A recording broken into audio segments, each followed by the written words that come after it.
Hello, bonjour les amis, Joseph, coach, formateur.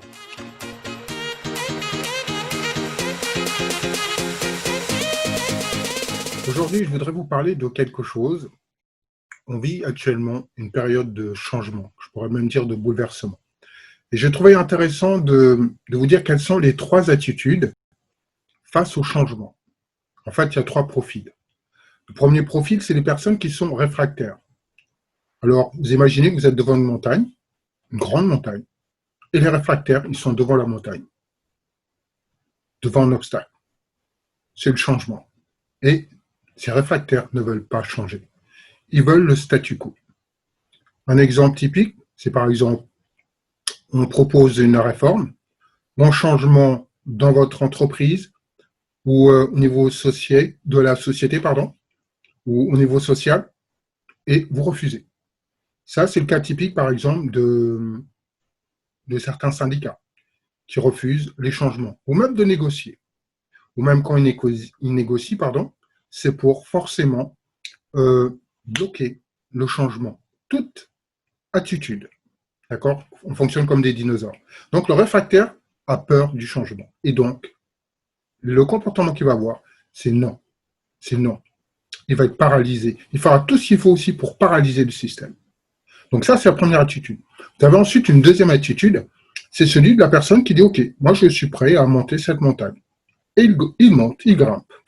Et puis il arrive à un moment où il n'a qu'une envie, ah, je suis bien, il est dans sa zone de confort.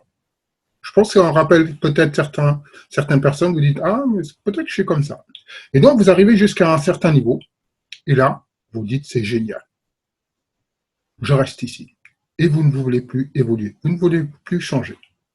Même si les choses changent, vous êtes bien là où vous êtes. Vous avez monté la montagne, vous êtes arrivé à mi-parcours, et ça vous va. Vous n'avez pas envie de voir le sommet. Vous êtes parfait à ce niveau-là.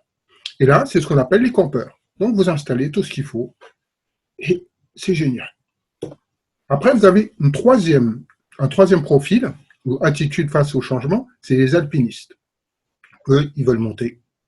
Une fois qu'ils arrivent, ils arrivent au milieu, ils veulent arriver jusqu'au sommet. Et donc, ils vont continuer. Malgré tous les efforts, ils vont faire tout ce qu'il faut pour arriver jusqu'au sommet. Et quand ils arrivent au sommet de la montagne, ils ont une super vue. Et qu'est-ce qui se passe? Ils voient au loin tout ce qu'il y a autour. Ils ont un autre point de vue. Et tout d'un coup, qu'est-ce qu'ils voient? Ils voient une autre montagne. Et là, ils disent, waouh! Qu'est-ce que fait un alpiniste? Il descend cette montagne pour aller grimper de l'autre montagne. Voilà. Et ça, c'est un alpiniste. C'est-à-dire qu'il adore le changement. Il adore tout ce qui bouge.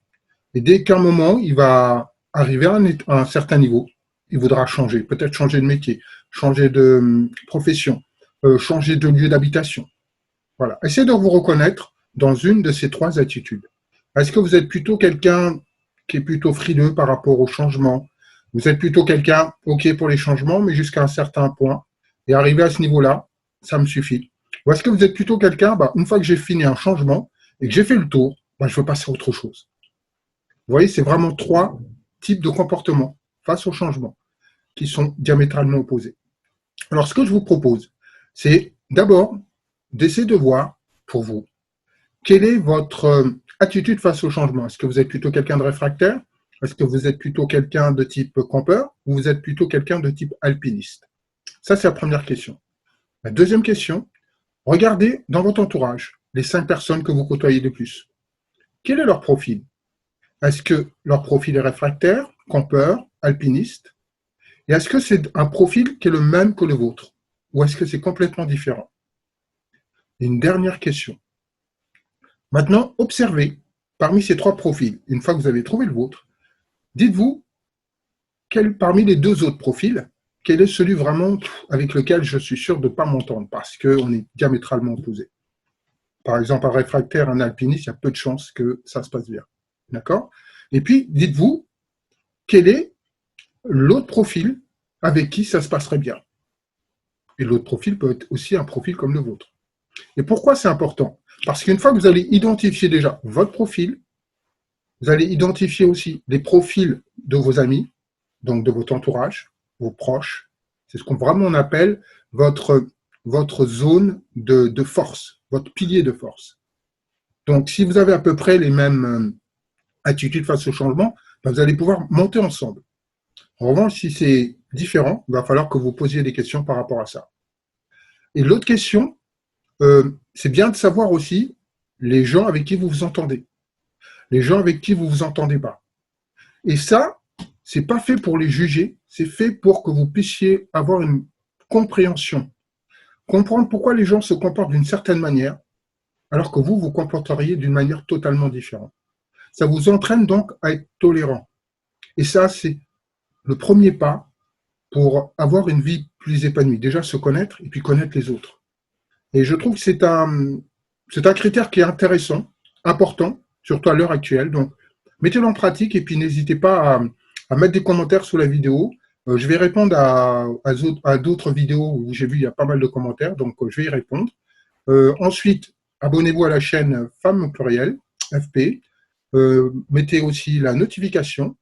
Et puis, n'hésitez pas à partager si vous avez aimé la vidéo. Et puis, proposez-moi aussi d'autres thèmes, si vous avez envie, qui concernent le développement personnel, l'épanouissement ou le développement spirituel.